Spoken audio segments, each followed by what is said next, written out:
There's some reviews that are like, the movie's uneven.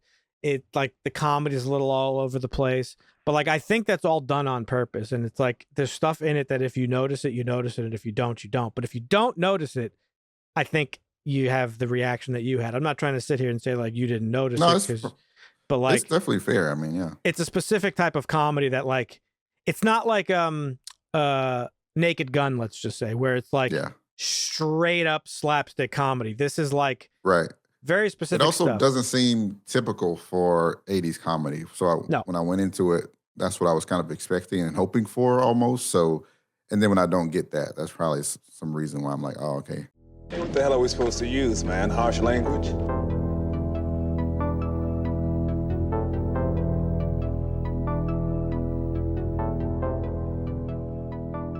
Hey now. Hey. Ahoy. What's going on, gentlemen? Winter storms. Hell yeah. Not out here. Sunny and cold snap. Nice. Sunny California. Yeah. It's been a long time since we've had a storm like this actually here. I remember it fondly as a child. We're getting pelted right now with like hail though. It's like turned from snow to hail. Yeah. But we're living. We're still here. The show must go on. Not that any of us had to leave our houses, but welcome to the show, folks, or welcome back if you are not new here. This is episode 160, and this is a Make Marvin Watch episode, baby. Mm-hmm. This week, he said he was sick of procedural police stuff, so we made him watch a procedural police movie. This was a snap decision by you. I want to know why later. Yeah. We'll talk about it, but we're talking about Dragnet today. Not the show, not any of the other movies, not the radio show, but the 1987 comedy starring Tom Hanks and Dan Aykroyd. So stick around for that. That should be fun. Have you guys been able to like move on from Train Dreams yet or no? Because I haven't. Yeah, I have. I mean, it's still great. I love it, but I still think about it again. Yeah, but yeah. Like I've thought about it all week. And like I've watched the music video for it like 14 times this week and like have cried every single time. I don't like that song, by the way. Why not? I just don't like the song. The guy's just yapping. I don't think his voice sounds that good. Marvin, you better watch your. The movie is tone. great. That's Nick Cave, okay? Yeah, well, he needs to go back into a fucking cave because that shit is trash. Hot takes on not great. Damn. They should have put some Bob Dylan up there, and then that would have been my shit. Hey, some regard him as up there with Bob Dylan. Oh, please. Well, maybe I have to listen to more. Listen to Nick Cave and the Bad Seeds. He's good. I'm telling you, he's good. But you gotta like get his. He's not like a traditional. Have you ever listened to Tom Waits? Kind of similar. No. Like Tom Waits is a legend. You'd probably hate him. Gravelly voice, like avant-garde music. Nick Cave's kind of the same. Regardless, I can't stop thinking about that movie. It was just like so good. You're over it, Marvin? You don't care anymore? You're done? That's it?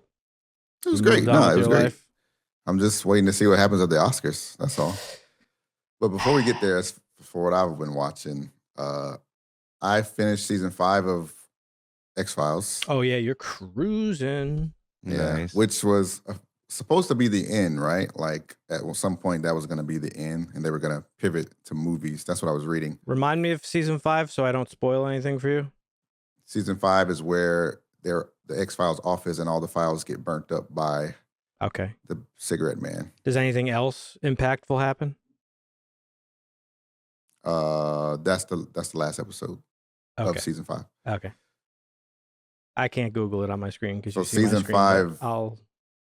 Now I have to watch the 2-hour movie after. Like that's where I'm at. Now you have to watch the movie. They got kicked out of the X-Files. They got kicked out or laid off of the X-Files, basically. Correct.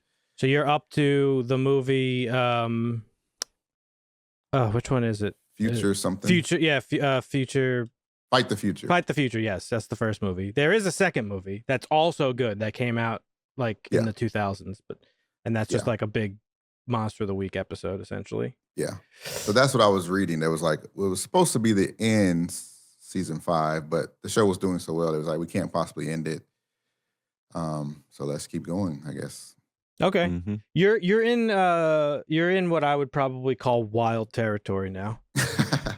Why? Because it falls off, or I don't think it falls off. I think some people Okay. probably consider some of the things that happen to be a fall off or jumping the shark, as some people call it, a term coined by a Howard Stern employee. If you ever hear me say that phrase, this guy, he used to do like TV. He used to do TV show and like movie stuff. I think his name was John Hine. Is John Hine? I don't know. And he came up with the phrase "jump the shark" because the show Happy Days from back in the day, there was an episode where Fonzie, the cool like biker guy in the show, he literally jumped a shark on his motorcycle in like a pool. It was like a stunt he did. But after that, like, is when everybody kind of said the show kind of went downhill after that. So so that became the term of like, oh, after Fonzie jumped the shark is when the show got bad. So when you say something jumped the shark, you're saying like it got bad.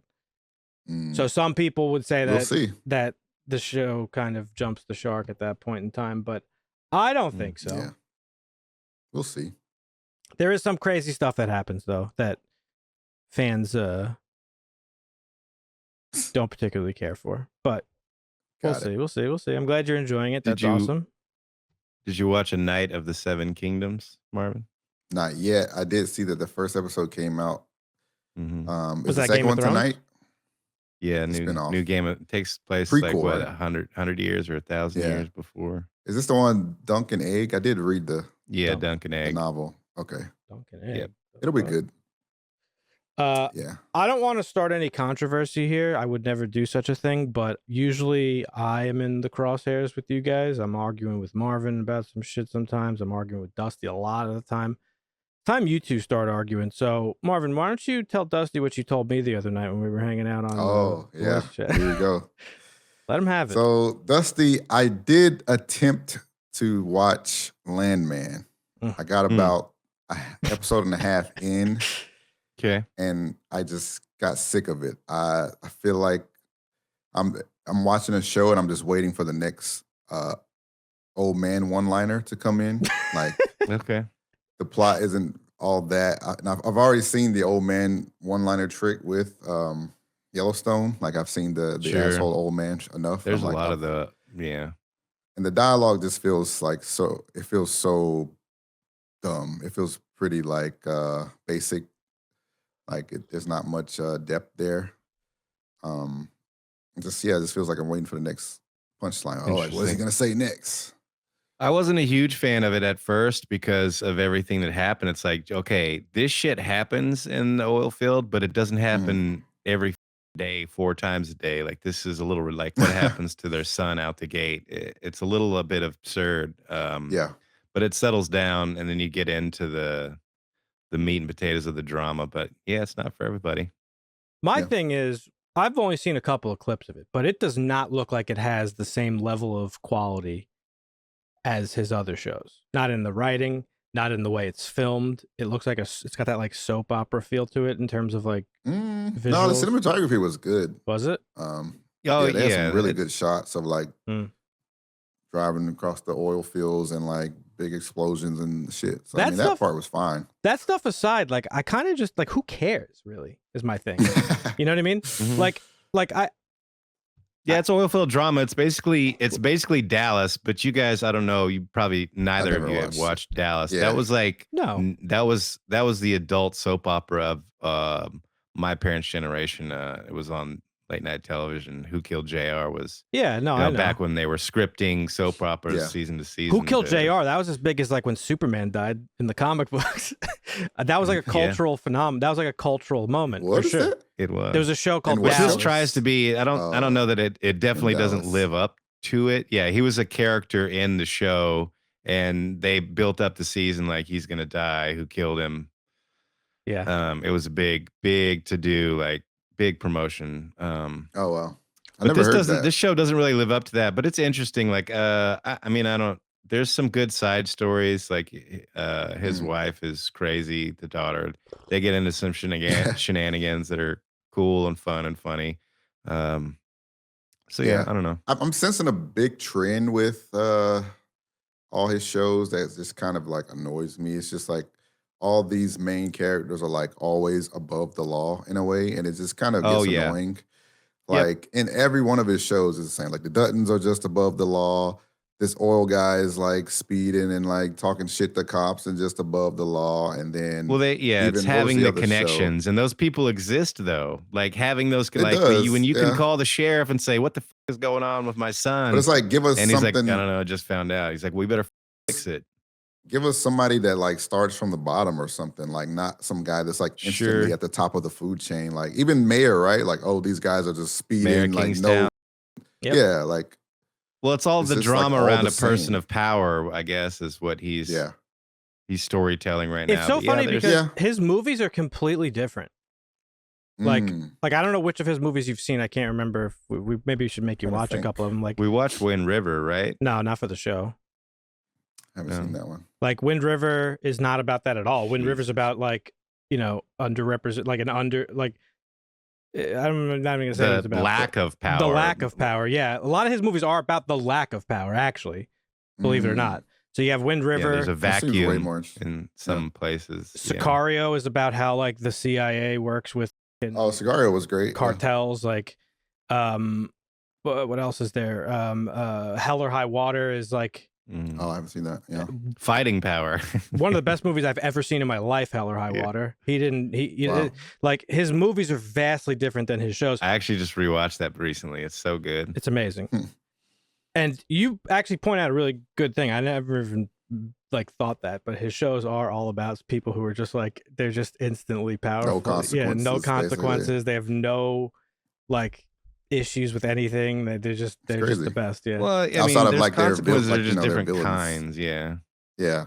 There's villains and stuff, but like as far as like the law and like I don't know, they're just always above it. It's just weird. I think Mayor of Kingstown is his best show. I will stand by that. Criticism. Because even with that criticism, it's like that show is still about like class warfare.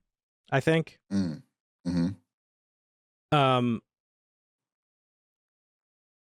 And Yellowstone, to a certain extent, like I get it. Like it's about like that show originally was like shining a light on like this part of our country, this essential part of our country that is very often underlooked and underappreciated.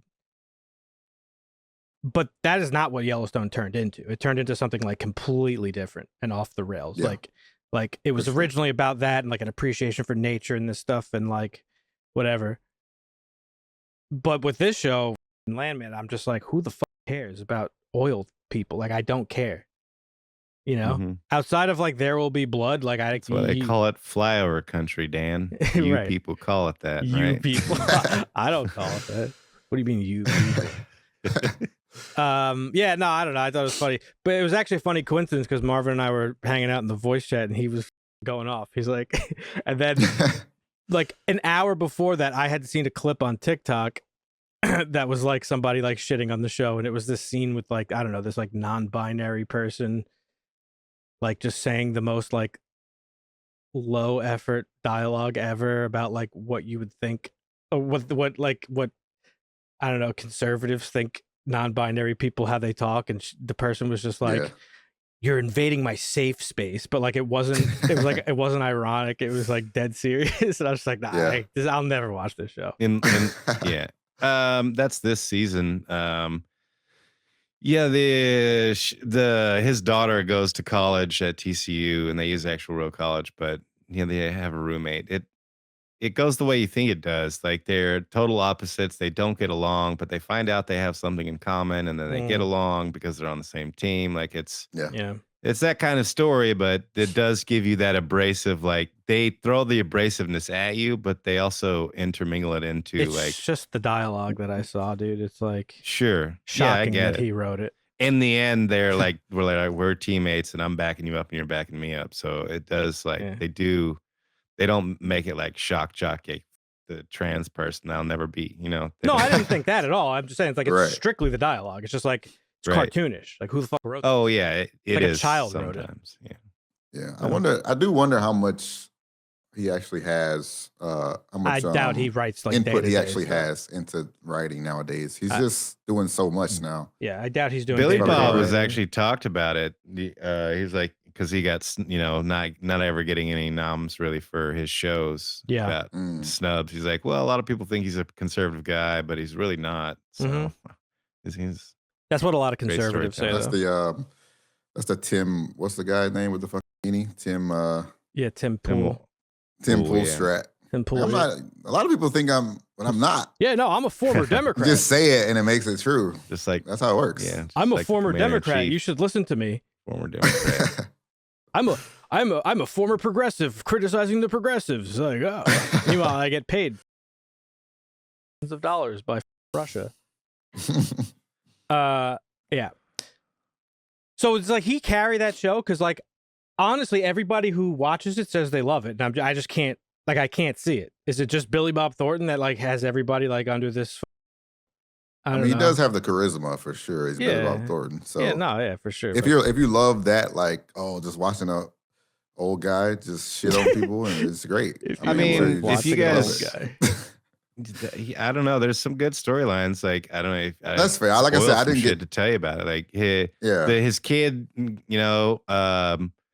first day on the job, that shit, like the place blows up and they lose the whole crew, and so he kind of falls in love with the widow who has the baby, and like they go on a whole their side stories all happen. Like in this season, like she gets attacked, she's working at a bar that's kind of rough, and dude tries to rape her, and he walks out and sees her and kills the guy. So yeah, it's pretty high drama, but I don't know.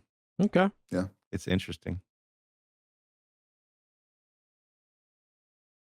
Last week we discussed the rumored Oscar nominations. We didn't talk about the nominations. Actually came out after we recorded. Let's go through it here briefly and see what we're working with. So, actor in a leading role, we've got Timothée Chalamet for Marty Supreme, which is we're gonna have to watch that, I guess, at some point, but.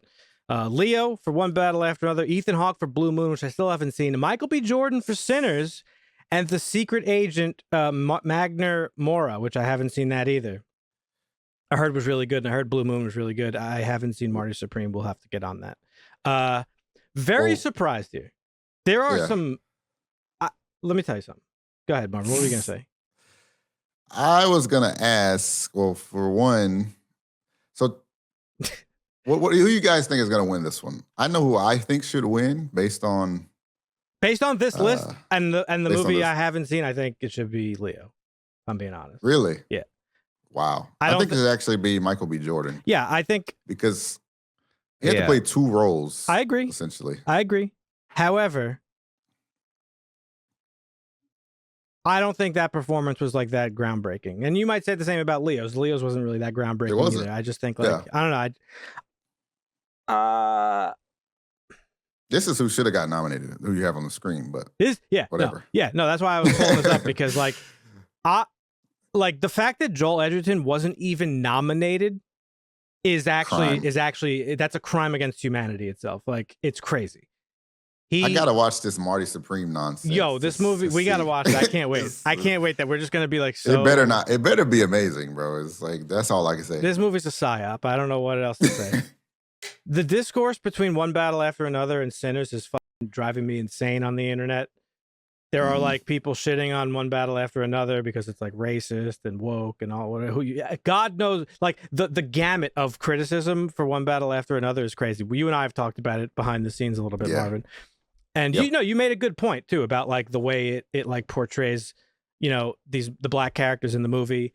But like, the actress herself was like defending it. Now, not that means anything, but like, there's got to be some level of like, that has to count for something, right? That like, if it didn't bother the person playing the character, not that people shouldn't be bothered by it, but that's not even that's like beyond. That's like a certain group of people that are like talking about it, and I don't mean black people. I'm saying there's like.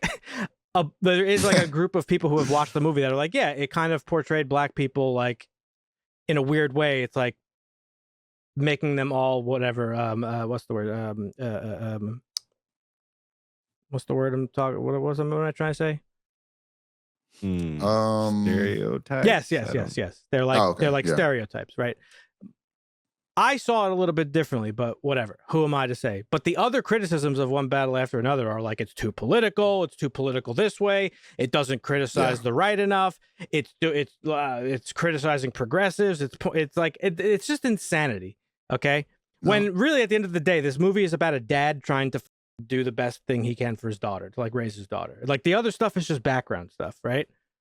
Yep. And I think people are missing that. They're getting too caught up in it. Then there's like the Sinners discourse, which is like also insufferable. That's the cool movie to hate this year. People are like, yeah, no, it was good, but like it wasn't overrated. It was overrated. It's overrated. It's not that good. Well, a good friend of mine too, who's like really at the movie, he's saying the same shit, which is like, I could predict. Well, it broke records. Yeah, no shit. We talked about it in the Discord. Yeah. 16 nominations, which is I think 14 was the previous. That's what I was getting at. People are saying it's of course it's getting 16 nominations. It's performative because it's a black movie, so they have to give it nominations. It's like, first of all, that doesn't make any sense. First of all, seeing the history of the Oscars, that makes no sense. I think it earned every nomination it got. Great point from Marvin. Great point from Dusty. I agree with both of you. Also, there are 2 extra categories this year, so that accounts for it. And also, it's a amazing movie, so shut up. Just because it's popular doesn't mean you have to not like it. Okay, right. It's so obvious when people do that shit. It's like, yeah, no, it was all right. It does. I mean, the way people are talking about it, it was just okay. Like, okay, whatever. Yeah, I guess we don't like whatever. It doesn't matter. Yeah, well, we won't know about Marty Supreme. I mean, Chalamet's breaking records with his nominations as well, since we're talking about it. Good for him. At 29 years, he's the youngest to win the SAG's Best Actor in a Comedy or Musical, which we did talk about because they did have the Golden Globes and whatnot. But he's become the youngest male actor to earn 3 acting nominations. Oh, nice. His previous bids were for Call Me By Your Name in 2017, which made him the 3rd youngest nominee in the category ever at 22, and then a complete unknown in 2024. Now, if he were to win the Oscar, he'd be the 2nd youngest winner in Best Actor history, behind Adrien Brody, who won it for The Pianist. He would be the 6th youngest male actor to win in the category. Notables in that, I think Heath Ledger and Cuba Gooding won it for Jerry Maguire. So this kid's weird. Yeah. The youngest person ever to be double nominated for producing and acting, Warren Beatty, held that record for almost 60 years. So, I mean, are we just like projecting Timothy Chalamet up there to like Chalamet up to Warren Beatty status for some reason? Or well, that's why I'm saying he's weird. There's like does he deserve it? There's this like weird thing about him. He was like on a talk show promoting. First of all, the promotion for this movie was like insane. He was top like tier promotion. He was standing on the fucking dome in Vegas doing weird shit. He showed up a random screening. Yeah, he like married. He was like talking about, hey, you on your phone? Shit. What are you doing on your phone? Yeah, like he showed up in person. It was crazy. Doing crazy shit. But like he was on a talk show and he was like, no, this is the best performance of my career. Like basically really like pick me shit. Like I deserve this. Like sort of like, I don't know. It was really weird. And maybe he does. That's I don't know. Do on award circuits. I mean, this was a while ago. This is like a month or 2 ago when the movie was like just coming out. But he's a good actor. I mean, I don't whatever. This movie has that like feel to it of like it feels very like just forced. Something's forced about it. Yeah, it feels very forced. Feels very forced. It's weird. I haven't seen it, so I can't say for sure, but that's how it feels from an outside perspective, looking in. But if he wins, good for him. Youngest guy with 3 acting noms. Okay, cool. Let's get him one, I guess. I mean, listen, it's a crime that Joel Edgerton's not nominated for Train Dreams. I don't know how that's even possible. Did they not watch the movie or something? Like, I don't know. That was like a generational performance. That movie lives or dies on his performance, as we said when we reviewed it. I'll put a link up in the video thing so you could watch it for anybody watching if you wanted to see our thoughts on that movie. But like, I don't know. I don't get it. Out of the people here, I mean, my vote would go to Leo. I think he edges out Michael B. Jordan a little bit, though I did love Michael B. Jordan. I would be happy if either of them win it. It's not like one that I'm going to be like mad if one or the other wins, you know? Supporting role, also weird category. Don't know why Benicio del Toro is even on this list for One Battle After Another. He was good. He's in the movie for like 10 minutes. Yeah, he was good, but it was like, it wasn't Jacob Elordi in Frankenstein. Okay. Delroy Lindo in Sinners. Like Delroy Lindo is he deserves this nom for sure. Does he though? I think. You think he had that much of great. He was great for sure, but is his role that prominent in that movie, you think? I think so, yeah. I got to go back and watch it because the multiple times I've seen it, I always kind of seen him as just like a tertiary sort of like background character. I didn't really I didn't get supporting role vibes from him, but I guess it is a supporting role. Like why didn't the kid get it? Is my you know what I mean? Over him, probably I could see that. His character just didn't. That's what I'm saying. His character just didn't feel prominent to me. Yeah. They both should have got it. Jack O'Connell, like, why didn't he get it? He was fantastic. You know what I'm saying? Like, there's other people. One, yeah. There's other people in that movie that I feel like. I don't know. Maybe they felt the impact of his character more. Like I said, it was maybe pretty. He's a great actor. I thought it was a great performance. I agree with you, 100%, 100%. Sean Penn for One Battle. For this one. You like Frankenstein for this? I haven't seen Sentimental Value. I saw Stellan Skarsgård's reaction to the nomination for the movie, not for himself. So that's a movie I want to watch as well. Yeah, same. I would probably give this to Sean Penn, if I'm being honest. I think it's a toss-up between Lindo and Sean Penn. I think Sean Penn was pretty great in that movie. The image of him getting out of the giant truck when he's like a short guy is so funny to me. He was definitely more of a supporting actor than Delroy's character. Yeah, right. So I don't know. It's a weird one. Actress in a leading role. I haven't seen Hamnet. Haven't seen If I Had Legs, I'd Kick You. I haven't seen any of these except for Begonia, but same. Emma Stone crushed it in that movie, so she has my vote. But I guess it's just default. Emma Stone was amazing. Yeah. I heard Sentimental Value was really good. So yeah, we got to look and see if some of these are available to watch for February. Yep.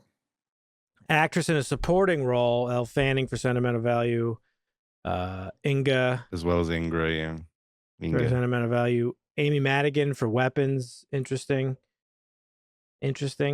Actually, I did. Who? Amy Madigan, who played the Aunt Gladys, the witch. Oh, come on. No way. They just threw that one in there. What? This was a great role. What do you mean? Everybody loved it in Gladys. Actually, no, you're right. That was good. No, she did a great job. I can't say that. She did a good job. And she was a great character. Yeah. Wunmi Musaku from Sinners. And Teyana Taylor from One Battle After Another. I think this one's probably a pretty easy W for Teyana Taylor. I don't think so. Really? Yeah, the Sinners could win this one too. I don't know. Jungle Pussy earned that. Animated feature film. I haven't seen any of these. We got Arco, Elio, K-pop Demon Hunters will probably win because it's like that's all I hear about. Is K-pop. It's the greatest selling movie of all time. Apparently, Little Emily or the character of Rain and Zootopia 2. Animated short film, Butterfly, Forever Green, The Girl Who Cried Pearls, Retirement Plan, The Three Sisters. Haven't seen any of them. We got casting, cinematography. Again, Train Dreams is in there. Yeah, Adolfo Veloso. If he doesn't win that, like, what are we even doing? What else? Cinematography. One Battle, Sinners, Marty Supreme. I don't even think Frankenstein really had good cinematography, if I remember right, because we said it looked like I thought that movie looked like shit. A soap opera or something. There's no way. I hate the way that movie looks. Which one? Frankenstein. The shots were beautiful. It looked good and bad at the same time. It's really hard to really say. Sinners could easily win cinematography. That movie was beautiful, but there's some good shots. I think that should go to Train Dreams for sure. Costume design, no one cares. Directors. No, costume design is important, and I think that should probably go to Sinners. Because I agree. I'm just looking at this list. Avatar, Fire and Ash, Frankenstein, Hamnet, Marty Supreme, Sinners. Haven't seen any of those, but other than Sinners, of course. Sinners costume was good though. Costume they actually did in Avatar Fire. Isn't that mostly CGI? Yeah, they're gonna win for the skin suits with the balls on them for this. Best skins on a CGI creature goes to. Yeah. Wow, Train Dreams not on directing is wow. Yeah. Best director, Chloe Marty, Zhao get this for Marty Hamnet. Supreme out of here. Get this Marty Supreme out of here. We're sick of it. Josh Safdie. Haven't even seen it. Paul Thomas Anderson, Joaquin Trier, and Ryan Coogler. Now, I don't know. This is kind of tough for me because, you know, I don't know. I wanted to say Ryan Coogler should get it. He's not going to get it. Let's be honest. If he wins Having this, not seen these, couldn't say for sure. I think he's just not going to win it because of I don't know. for political reasons. They don't like that he's got the 25-year ownership of it and all this stuff. I don't know if he wins it, I'd be really surprised. I think he deserves it. But it'll probably be Paul Thomas Anderson. That guy's dick is enlarged in so many people's esophagus. He's a great filmmaker, one of the best of our generation. But pull it out, give it a little air. Haven't seen any of these documentaries. Editing, international feature. The Secret Agent's supposed to be really good. I want to watch that. Sentimental value as well. It was just an accident. Sarat, the voice of Hind Rajab. F1 was a great movie, by the way. Yeah, I've heard F1 was good, but I have zero interest in that. Like a racing I actually movie. would like to watch that. Yeah, I would watch that for sure. Yeah. Music. Best Picture. Best Picture. This Best is the big Picture. one. So we got nominees: Begonia, F1, Frankenstein, Hamnet, Marty Supreme again, One Battle After Another. That movie better be the best movie ever made. One Battle After Another, The Secret Agent, Sentimental Value, Sinners, Train Dreams. Now, I know what my pick is. But it is Train Dreams. It is. It could be close between. I feel like Begonia is not going to win anything, even though I feel like it should win something. Yes. I can't believe Jesse Plemons wasn't nominated for anything. That's crazy, yeah. Yeah, it's a crazy year for movies. Well, I've only seen half of these movies, so I've got some work to do. But yeah, that's fair. Train Dreams. I think this would be Train Dreams, hands down. I loved Sinners, but we said this last week when we talked about it. We already had done our favorite movies of the year before watching that, but it's the best movie of the year, objectively. There's just no question. In every conceivable category too, music, cinematography, acting, directing. It's just the best movie that was made this year. So that should win. I don't know if it will, but I would love to see it win. I would love to see it win. I think, honestly, Begonia, if Begonia won, I would be happy. It's not going to win Best Picture. It was a great movie though. I'd be okay with Begonia. Yeah. Sinners or Train Dreams winning. Yeah. Sinners isn't going to win. The rest would be I don't think Sinners is actually Best Picture worthy, to be perfectly honest. It's a great movie, but it is a little. I don't know. It's hard to say. It's a great movie. It's a great movie for all the layered subtext and the story it was creating, but having meaning behind it. But the story itself, just on the surface level of it, vampires attacking this place that they're hunkered down in, is not really an original thing. So I don't know if it wins in this category, but I wouldn't be mad if it did. I did love it a lot. And One Battle I think could win too, but I don't know. It's just Train Dreams. That's it for me. Visual effects: Sinners, Avatar, Fire and Ash. This one's probably a shoe in, but F1, Jurassic World Rebirth, The Lost Bus. Writing from adapted screenplay: Begonia, Frankenstein, Hamnet, One Battle, Train Dreams. I like that they have writing in separate categories. Yeah, but adapted screenplay. I think Train Dreams screenplay should win adapted. Yeah, and Sinners should probably. Wow, that's hard to say. I haven't seen One Battle. The other four. One Battle could win adapted too, because the book that it was adapted from is very popular. So, yeah, and then best original screenplay, Marty Supreme, Sentimental Begonia's Value. up there too, though. Damn. Blue Moon. It was just an accident. Sinners. Give it to Sinners. No love for Superman this year, though. Not even visual effects. That is interesting, actually. Yeah, unfortunate. But there you have it, folks. There's the nominees for the 98th Academy Awards. March 15th, 2026. Be there or be square. We're going to cover it. Be here or be square. Yep. Let's move on, folks. If you had any, if there's any news stuff that came your way, leave a comment down below. Let us know if there was anything we missed. There was a light news week. It's okay. Nothing, not always going to be crazy. Watch tomorrow, some crazy shit is going to pop because that's what always happens, like the day after we record. Classic. Yeah. Yeah. Holy shit, I hear the wind out there.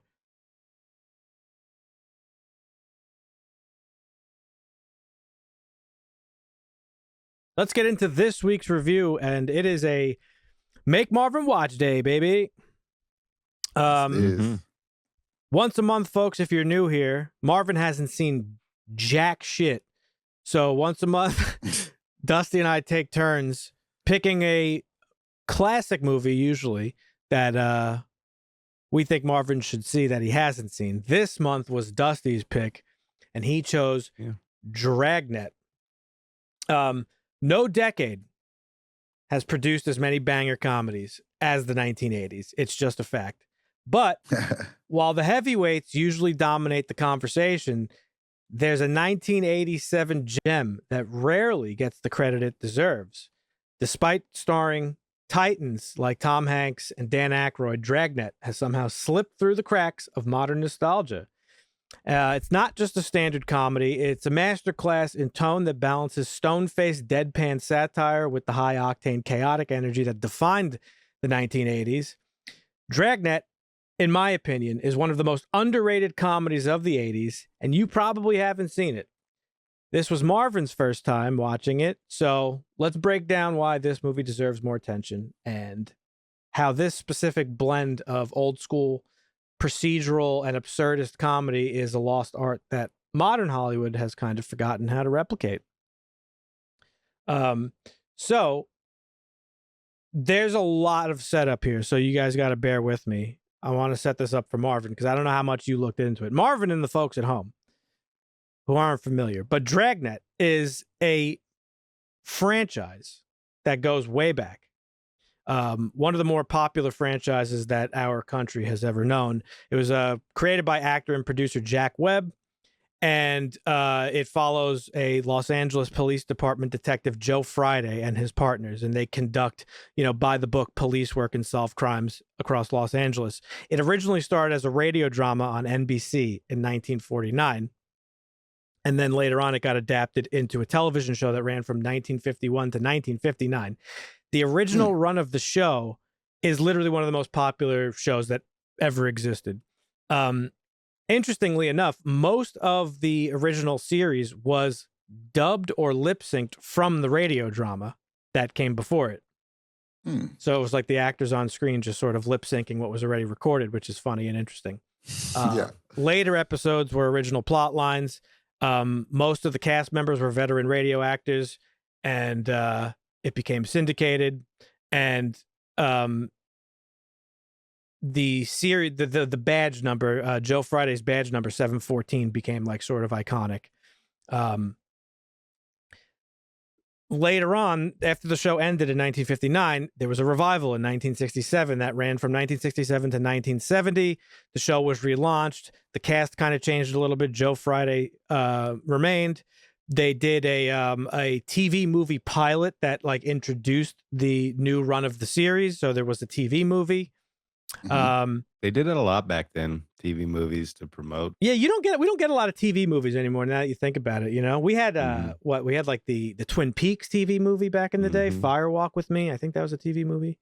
But in the 1970s, Dragnet became so popular that it actually sort of became like it blended into like real world stuff. There was a detective popular in the real LA police department that like used badge number 714 in honor of Joe Friday. This show is so ingrained in the cultural zeitgeist today that it is literally, you see its influence in every cop drama today. I'm sure as you were even watching this movie, Marvin, you recognized some of the things that were established by the show Dragnet, like what was the music? Dun, dun, dun, dun, dun, dun, right, that I don't know, that's what am I just saying, Dick Tracy or some shit? But the music, they did do something similar in this, but I off the top of my head I can't recall it, but that's like a very famous like piece of like music that everybody knows. Jingle. Yeah. So the show came back in the 70s, then it came back again in the 80s with another revival.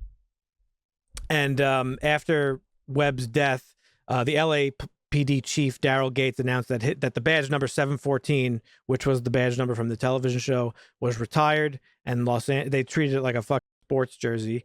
Los Angeles City offices lowered their flags at half staff. At Webb's funeral, the LAPD provided an honor guard, and the chief of police commented on Webb's connection with the LAPD. So the show just had a very profound impact on American culture, real life cop culture. It's influenced every cop show we know today, NYPD, CSI, all of them. And in comes this movie in 1987, which is a comedy version of Dragnet, starring Dan Aykroyd as the nephew of Joe Friday, also named Joe Friday, and Tom Hanks as his comedic partner. And that's the movie we're here to talk about today. So this movie isn't standalone. It relies pretty heavily on sort of, I guess, the knowledge of the TV show franchise. So I'm actually really curious to hear your opinion on it, really not having, now I assume you don't have a connection to the show Dragnet from the 50s, right? I don't either, but like I'm at least familiar with it. So I'm curious how that worked out for you. But before we get into it, Dusty, what made you pick this one this month? Because it was kind of out of nowhere. Well, you were just like, yeah, let's watch Dragnet last week. I was like, yeah, well, I kind of mentioned it a little bit last week. I was having a conversation with a friend, and I do this a lot. Like I'll be having a conversation with somebody and we'll be talking about a movie. And in my head, I'll be like, oh, I wonder if Marvin's seen that. And a lot of times I'll be like, I want to write that down. I want to make a note of it because I want to make him watch it. Well, usually I forget whatever it was I was talking about. There's hundreds of movies I've thought like, I want to make Marvin watch that I forgot in conversation. But this one came up and I was just reminded of it because Marvin was talking about procedural cop stuff and how he's done with it. And I was like, wait, he's talking about Dragnet, and that's based on the procedural cop drama or whatever. So yeah. So you want just came to my head. So Marvin had cop fatigue. He wants to make me suffer, is what I'm getting out of that. Well, I think what you meant by that, and don't correct me if I'm wrong, I don't want to speak for you, but you don't like the propaganda shit that goes on, right? Yeah, like, I was just sick of propaganda. Yeah, no. Yeah. Do you think The Wire is propaganda? I don't actually, no. No? Okay. I think The Wire puts more of a focus on, like, you know, underprivileged, like, neighborhoods and stuff like that. And well, and it's more of the drama of both sides. Like you still get that in some cop shows, but like Blue Bloods is mostly focused on the entire family, the Reagan family or whatever. And some of them deal with criminals that they try and help out because they're not really criminals, but most of it's the cop side of it you see, not both sides. Right. Okay. Yep. So briefly, this particular movie is, again, this is a I guess a continuation of the show. But this is kind of like a bolder step where they decided to like spoof the buddy cop genre, or buddy cop stuff was nothing new in the 80s. There's a lot of them. There's Lethal Weapon, there's Beverly Hills Cop, but this was like I guess they spoofed it. It's a parody. And there's a lot of stuff in this movie that I don't know if it really lands if you're not paying attention. Because I read a lot of reviews and people were like, yeah, no, it's not that funny. A lot of the jokes don't really land. It's like, and as I was watching it last night, like even I was like catching jokes like minutes after they like actually were delivered, and I was like, oh, I understand what that meant. So I think it's a very smart comedy, but Aykroyd plays Joe Friday, again, the nephew of the original series protagonist. Tom Hanks plays Pep Strebeck, his new partner. The chief, Harry Morgan, actually reprised his role. He was the partner of the original Joe Friday in the 67 to 70 television revival. Oh wow! And so he was promoted in this movie, and this is kind of a pretty standard plot. There's like a sort of secret society sort of thing, and they're trying to do some governmental shenanigans. It's got like a noir sort of plot, and they have to solve this little mystery. So So Marvin, what'd you think? What'd you think seeing this for the first time? I honestly thought it was just okay. Okay. So for me, I'm on the similar path where it wasn't as that funny to me. Like Friday's one-liners weren't really hitting for me. And I usually love Dan Aykroyd, so that was a little surprising. I actually thought Tom Hanks was funnier to me in this movie. I thought Aykroyd was played a funnier role in Trading Places, for example, than this movie. I can understand that. Yeah, it was an okay watch for me. Not much else. All right. there. Tom Hanks, he pretty much just played Tom Hanks, like of the 80s. That was like him. In every movie you watch with Tom Hanks this time period, I think that's kind of like he does his Tom Hanks comedy shtick. It was later on that he like moved away from comedy, but he was like a pretty big comedy guy back then. One of the bigger ones. The comedy of Dan Aykroyd in this, I think, comes a little bit from having a knowledge of the show, because probably that's where I probably was lost. His role in this is like widely acclaimed because he is doing a like dead on accurate impression of okay, the so that's actor why it was Webb so like serious and from the that. original Joe Friday, right? So the comedy of his of this movie is that you have the straight man in Joe Friday versus that like wild card sort of funny humor of Tom Hanks. Yeah. But the comedy of it is that you have this like deadpan serious guy. Yeah. In this He's like buttoned up ridiculous serious scenario. and everything else around him is over the top, absurd, ridiculous. Correct. That's sort of and that's sort of what makes that funny. And I'm sure you like, that wasn't lost on you, right? But, no. But like you might have been thinking like, why is he so like, you know what I mean? Yeah, pretty much. Like, what's the point of this?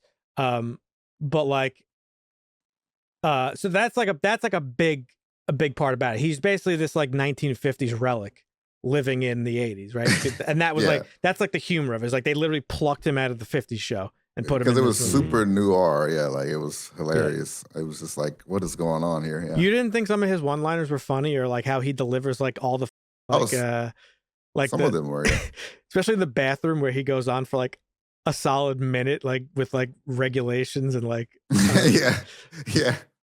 According to whatever LAPD law number, whatever. He's citing it like the 4.2, 0.5, 0.6. Yeah, that was funny. That was funny. And that's classic like Dan Aykroyd delivery. He has the ability to like speak really fast and stuff. He did that as like, Peter Venkman. I'm not Peter Venkman. He wasn't Peter Venkman as his name in Ghostbusters. Ray Stantz, in accordance with the city, state, and county of New York, we we ask you to cease all and any interdimensional activity at once. Like that's his whole like thing. So that wasn't anything really surprising in this.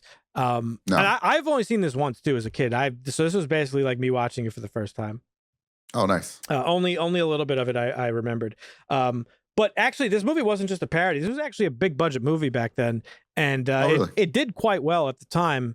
And it had pretty good critical buzz. Like it was a successful movie by all intents and purposes, but over the years, it's kind of just like drifted out of like the conversation of like 80s comedies. And, again, reviving a TV brand like the way it did was kind of bold for the time. It was, and I think a lot of the not negativity, there's some reviews that are like, the movie's uneven. It like the comedy is a little all over the place, but like I think that's all done on purpose, and it's like there's stuff in it that if you notice it, you notice it, and if you don't, you don't. But if you don't notice it, I think you have the reaction that you had. I'm not trying to sit here and say like you didn't notice it, but like it's definitely fair. I mean, yeah, it's a specific type of comedy that like it's not like Naked Gun, let's just say, where it's like straight up slapstick comedy. This is like very specific. It also stuff. Doesn't seem typical for 80s comedy. So when I went into it, that's what I was kind of expecting and hoping for almost. So, and then when I don't get that, that's probably some reason why I'm like, oh, okay. Yeah, it's a little more dry. You know what I mean? Mm-hmm. little more dry humor, or even some of the on the nose stuff is, I don't know. But I like the themes and the overtones. This movie, like you think, oh, hey, we got these pagans or whatever, and they're hating the Christians, and that it's all acronym this pagan was thing. hilarious. Yeah. People against goodness and normalcy, I think it was.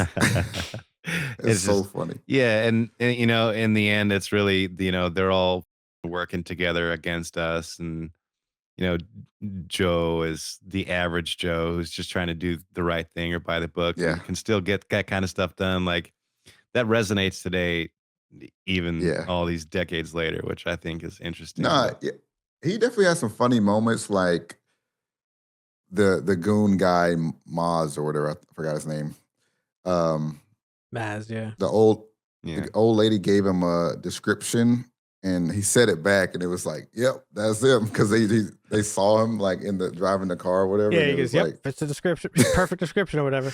I love when she calls like big and stupid or something. It's like some generic description, and it's like it was so funny. Just the facts, ma'am. Just the facts. I love she calls him Flathead. Just who? Flathead? Says who? Flathead, and then he like cites the regulations there.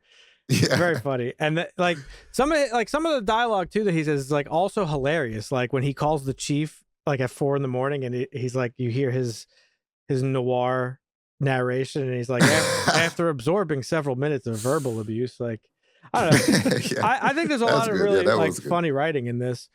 There is. I do think it's funny. I just, like I said, when you go into it expecting one thing, is I understand different. I mean, listen, there are funnier movies that came out of the 80s, and there are better movies with Dan Aykroyd and Tom Hanks. So I'm not like super surprised that this movie kind of like fell between the cracks of history, but I do think it still deserves to at least, like, people don't ever talk about. You never hear people talking about this movie. I forgot this movie existed until Dusty brought it up. So I didn't even know it existed. Yeah. Right.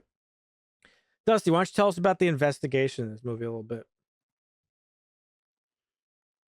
Well, we're trying to figure out who's committing all these crimes. The animals got stolen from the zoo. Yeah. And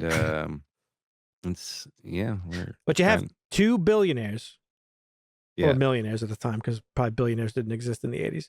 But you had 2 millionaires. Yeah, they would have been millionaires, that are vying for control of the city. You have one guy who's a pornographer who creates dirty magazines, and you have another guy who's like an evangelical Christian guy, pastor, whatever, reverend. But so one of the things that this movie plays on is like there was like a real life thing. We've talked about it before. In the 80s was like this, there was this, they called it the moral majority. And it was a prominent like political organization founded by a guy named Jerry Falwell in 1979. And it was a mobilization of conservative Christians into political voting blocks. And so, it's all the stuff you hear about today. It promoted traditional values, culture, advocating against abortion, gay rights, pornography. It supported prayer in school and increased defense spending. Surprise, surprise. So, everything we that has anything to do with Christian values. Yeah, exactly. God told us to protect this country. Yeah. We believe in strong Christian values, so send $300 billion to, never mind. But yeah, so the movie like kind of plays on that. And that's basically the bulk of the story. You got this, there's just like a little plot to like do some shit. It doesn't really matter at the end of the day. They're both going to get rich by pitting the city against each other. Yeah. Yeah. They're working together in cahoots. Sounds familiar. To, corrupt and rob the city and the state of its money. And so while the movie, is this like sort of slapstick comedy most of the time, it maintains this balance that I think is really good, because it does manage to stay a pretty decent like procedural police story where they're doing like pretty cool investigative stuff, and like they're getting leads and clues and all this shit that like take you along the plot. And quite honestly, I think some of the investigative stuff in this movie is done a little bit better than other buddy cop stuff. Like I think this, because maybe I have a little bit more of an attachment to it because I love like noir, like whodunit detective stuff. We talked about in the past Chinatown when we made you watch that movie. Yep. This has like a little Chinatown feel to it in terms of like the story and like the mystery. Obviously, it Yeah.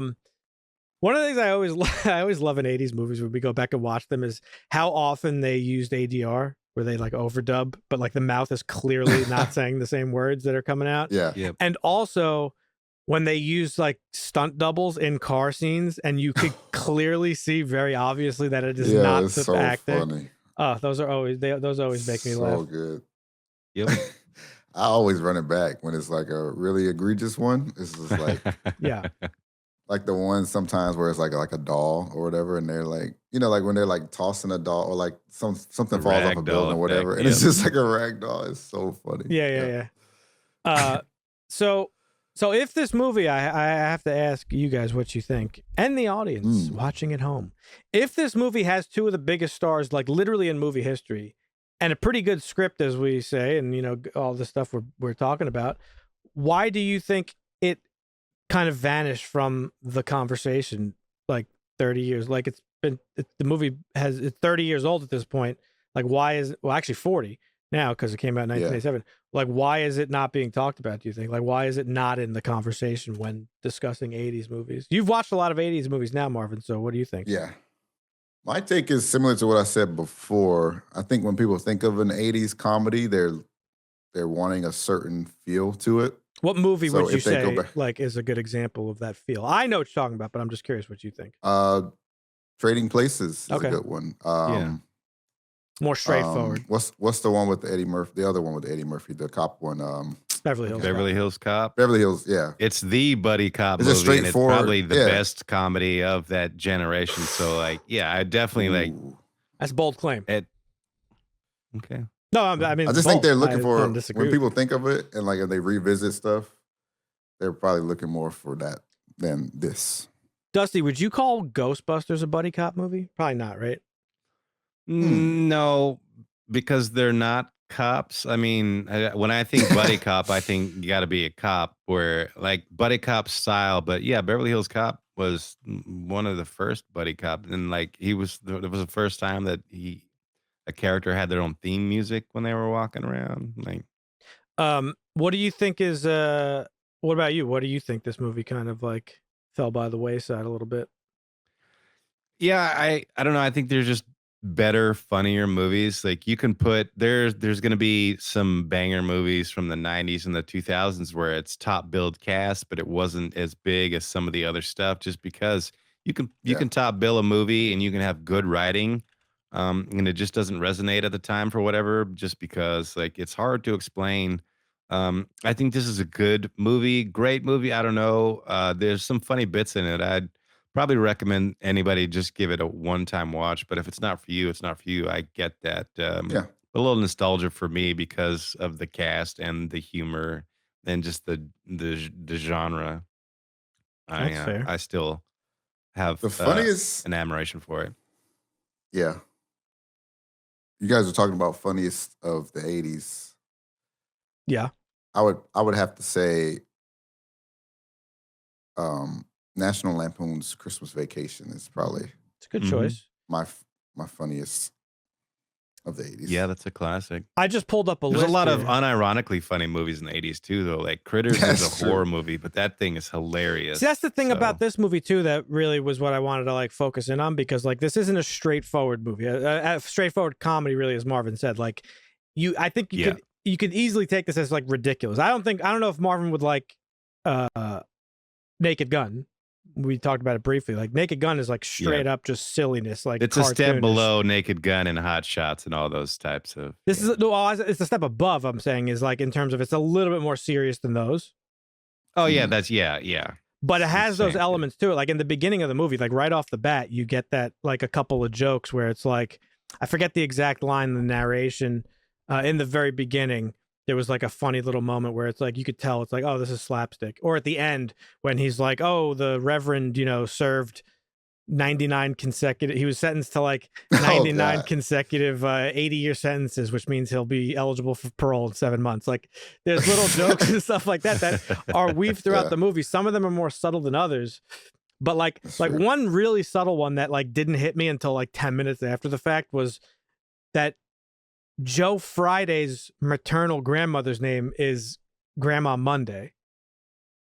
Like, I thought that was hilarious. Like, it's silly. Yeah. Like, your reaction to it is just like, oh, all right, that's funny. Yeah. It's just silly. And they don't even like, they don't make a nod to it. They don't really like focus on it. It doesn't linger in the air. It's just like, just a little nugget. It's said in passing, like, and if you get it, you get it. Yeah, Dan Aykroyd just says, no, this is my maternal grandmother, whatever her name is, Monday. And you don't even think about it. And then it's like, oh, wait, he's Joe Friday, and her last name is Monday. But she's the maternal grandmother, which means that's his mother's mother. So he has his dad's name, but it's just, I don't know. It's like a funny, silly thing that if you notice it, you notice it. There's the scene towards when he drives, what's her name? The Virgin, what's her name? The Virgin, yeah. Sarah? Connie Swale, the Virgin Connie Swale. Yeah. When he drives her up to the Hollywood sign, she goes, look at the stars. There's dozens of them. Like, that's a funny line. It's funny for multiple reasons because obviously there's dozens, billions of stars. But in LA with all the light pollution, you could only see a few of them. So it's like, it's just funny. I don't know. And there's a lot of stuff like that. So I feel like this is one of those movies that, like, you're absolutely right, Marvin. It is not what you would think of when you think of 80s comedy. And you're right, Dusty, that it's not the funniest movie of the 80s, for sure. There's way funnier movies. There's better movies with these two guys, like I said. But it's funny. And it's like, if you're paying attention. Sorry, go ahead. No, you go ahead. No, go. I'm done. I can remember. Oh, I was just going to say the scene where the other cop, not Friday, can't remember his name. What is his name, actually? Schrebeck. Tom Hanks. Yes. Yeah. Tom Hanks' character. When they have Muzz in the, when he's like interrogating him and he's like, well, buddy, or whatever he says, well, Muzz, looks like it's just you, your balls in this drawer. That shit was so funny. Yeah. And you hear him screaming in there, and then they show Friday, and he's just like, yep. That's my guy. Yep. And he's supposed to be the straight cop guy, like, doing things by the book, but even he's like, yep. Yep. Cop's still a cop. So funny. Yeah. So, and really, I think a large part of this movie too hinges on their chemistry, and they had really great chemistry together. Tom Hanks and Dan Aykroyd as the straight guy in like the more comedic role, but like, I don't know, that idea of like literally just like I said, plucking a character out of the 1950s and putting him into like a genre of a later decade is a really funny premise. We don't really get a lot of that anymore. And so I think this movie pulls that off really great. The two of them together pull it off really great. And the thing is that Dan Aykroyd never like wavers from that. And the movie never wavers from that. He plays that 1950s guy just straight through the whole movie. He does waver at some points, like when his feet get ran over and like when they're dancing and showing the guy the goat dance. Yeah, there's little moments. There's moments, but for the most part, yeah. Right. For those reasons, I think this is a very underrated movie of the 80s. I think it deserves to at least be talked about in the conversation when it comes to 80s movies.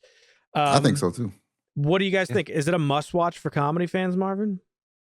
Yeah, I actually do think so. Okay. Dusty obviously does because he made you watch it. I would agree. I said I would recommend at least everybody watch it once. It may not be for you, but you might be pleasantly surprised by what you find by this one because it is highbrow humor. Stylistically, and even if it's different, it is still 80s. Like, don't get it twisted. Like, it is still 80s. It's just different 80s. Yeah. Stylistically, it's just something that you don't really see a lot anymore in movies. Like most comedies. I mean, comedies don't even really exist anymore. But like most comedies are not really like this. And when comedies do come out, they're just more straightforward. Like of just like, oh, that's funny because he farted, or you know what I mean? It's like just not fart jokes. I'm just saying like just straight, right? Just more. Or just straight up humor. Hey, listen, it ain't 80s without some kind of strip club or like Oh yeah. Some shit like that. You gotta have titties. Gotta have titties in your 80s. Gotta have titties. Yeah. What? I don't think I can name one that didn't. No, I can't either. Is there anything about this movie that you think might be dated or maybe like that holds it back from being in a status like Ghostbusters or Beverly Hills Cop? Dusty?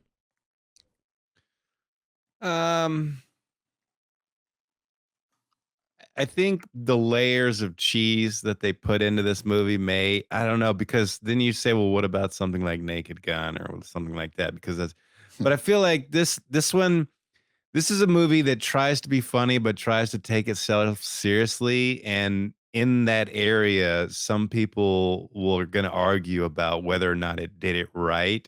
And I think maybe that's kind of where, because if it was over the top like Hot Shots or Naked Gun, you could easily say, Forgot about Hot Shots. yeah, it's brilliant. Yeah. But it doesn't quite try to go there. So it's in a weird gray area where people be like, I can kind of see where, but I think it deserves to have the conversation because some of the humor is up there with Naked Gun and Top Shots, but it still does that procedural cop style investigation stuff pretty good. So yeah.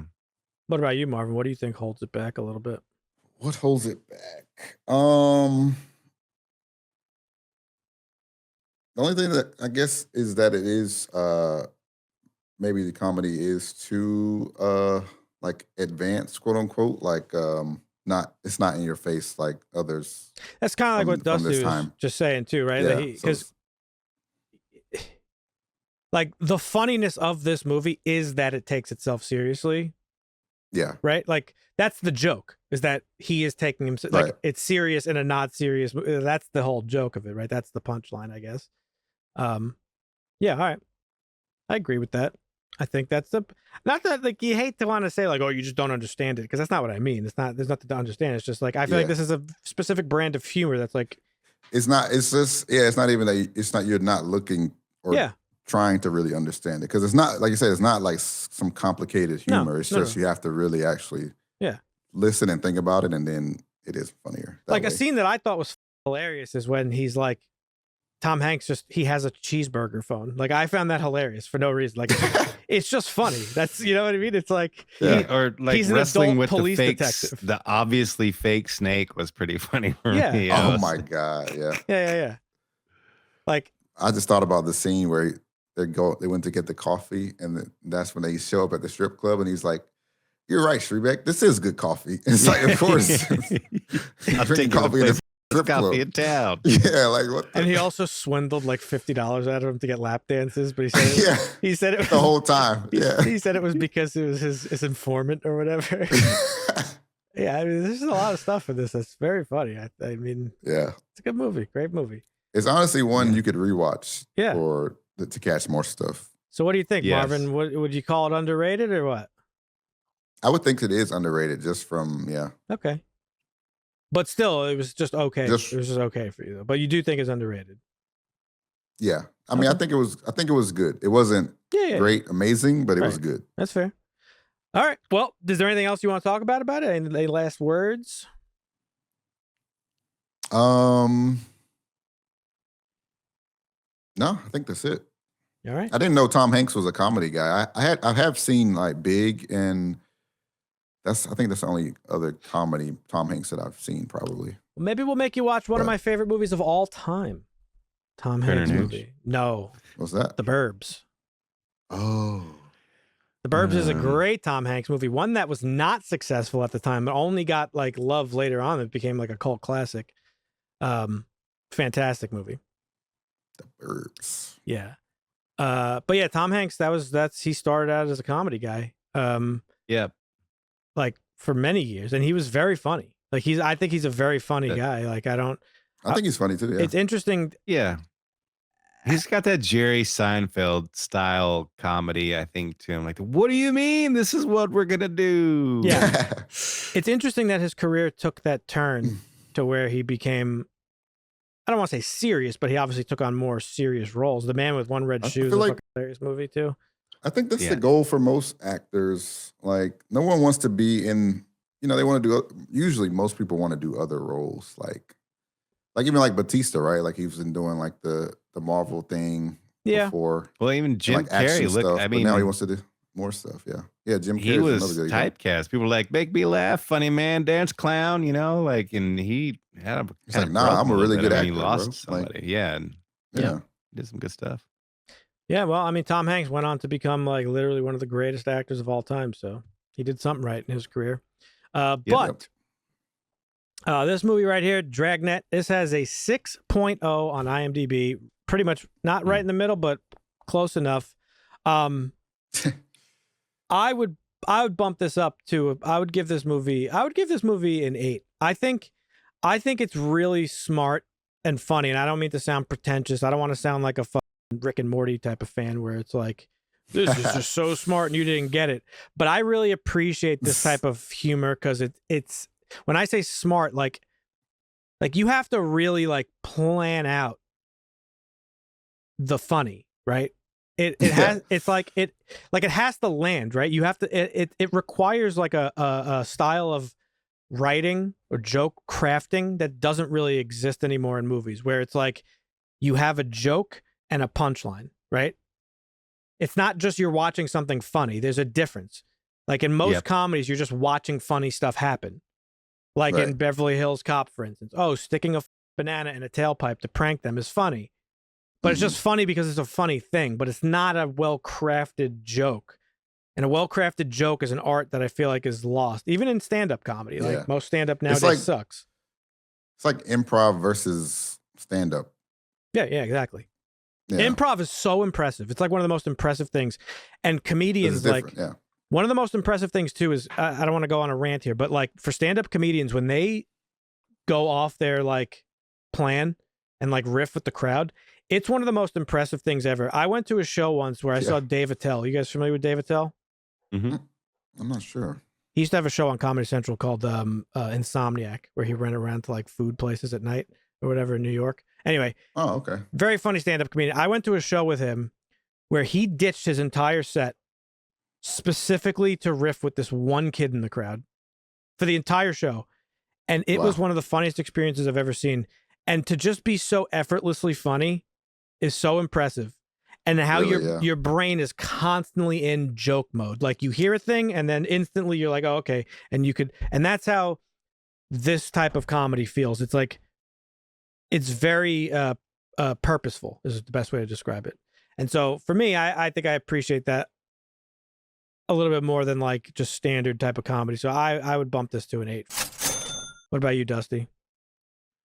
Yeah, I mean, I think it's definitely worth a bump. I don't know if I'd give it an 8. I'd probably give it closer to a 7.5. That's fair. But yeah, I mean, overall, very solid movie. Cast well, acted well, and I think I want to say this is not the first time these guys have written together, and you can then I know they have worked together past this, so I'd assume it's not the first time. And I wonder about the difference of people's script writing procedures and how it's changed over the decades. But this feels like a movie where you can tell like these 2 or 3 guys were sitting down writing this script. And like, this is like, they stay up all night drinking and they're writing little jokes here. And they're like, oh yeah, that's funny. Don't forget to put that one in. Like, this feels like they worked on it together and they did like just the delivery of it. Like, I don't know.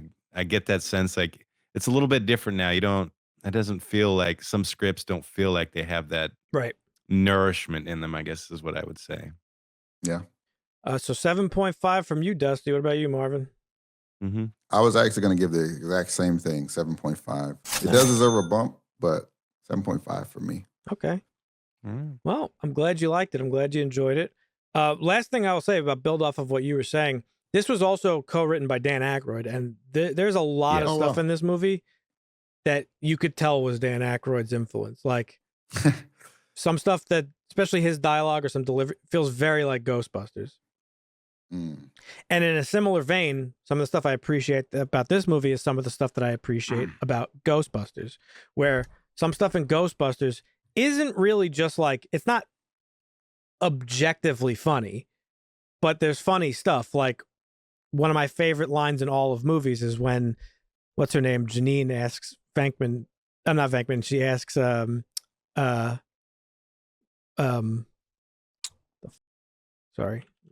I'm having a brain fart. Friday? Friday, what? No. I'm talking about Ghostbusters, guy. Oh. Ray. No. No. Sorry, give me a second. What is happening to me? One of my favorite scenes in like all of movies is when Janine is talking to Egon and she's like, "Do you have any hobbies?" And he's like, "I collect spores, molds, and fungus." Yeah. Like that's a Dan Aykroyd thing, I feel like. And there's a lot of sort of similar stuff in this movie. And so, yeah. I mean, I would recommend this when you go, if you decide to watch it, if you haven't seen it, just try paying attention to it and see what little things, because I feel like different people would notice different things. I feel like that's another brilliant layer to this, is that like, it kind of depends on you as a person and what you find funny and like things that you might notice versus maybe what I would notice or something like that. So. Yep. Well crafted. Definitely watch it. It's worth a watch. You heard it here, folks. Unanimous. One of the most underrated comedies. You might have never heard of it. You've probably never seen it. Go check it out. Dragnet. We do this once a week. If you want to stay informed about what we're watching, we post our schedule for the whole month over in our Discord. The link is in our profile, or it will be below the video if you're watching on YouTube. If you enjoyed the show and this is your first time here, please consider subscribing. If you're on YouTube, you'll be notified. You can hit the bell button and shit and be notified for new episodes. If you're listening or watching on Spotify or Apple, follow the show to get notifications when new episodes go out. If you're on those platforms, consider leaving a rating on the show. Apple and Spotify, that's right. You could leave ratings. It helps us out quite a bit. It helps push the show out to new people. On YouTube, you know what to do. Hit the like button. That shit helps. We appreciate it. We'll be back next week. Thank you for hanging out with us, and we'll catch you then. See ya. Costa.